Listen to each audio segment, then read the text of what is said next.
আমরা মঈন ফখরুদ্দিনের সাথে আপোষ করি নাই, আমরা হাসিনার ফ্যাসিবাদের সাথে আপোষ করি নাই, আমরা ভারতীয় সাম্রাজ্যবাদ হেজিবানির বিরুদ্ধে আপোষ করি নাই, আমরা এখনো আপোষ করব না ইনশাল্লাহ। আমরা যে কোনো অন্যায়ের বিরুদ্ধে আমরা সোচ্চার থাকব। দুর্ভাগ্যজনকভাবে বাংলাদেশের মিডিয়ার চরিত্র বদল হয় নাই। মিডিয়ার যে গত 15 বছরে যে তেলবাজি চরিত্র যেটা ছিল, এই চরিত্রের পরিবর্তন হয় না, শুধু পাত্রের বদল হয় মাত্র।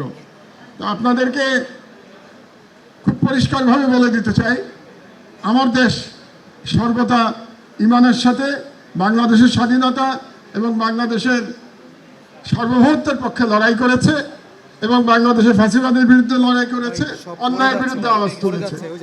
আমরা দীর্ঘদিন বন্ধ ছিলাম, আবার আল্লাহ আমাদেরকে আবার পত্রিকা চালু করতে দিয়েছেন। আমার সহকর্মীরা অনেকে এখানে আছেন, আমরা সবাই মিলে চেষ্টা করছি এবং আমরা দৃঢ়তার সাথে আমাদের কাজ করে যাব।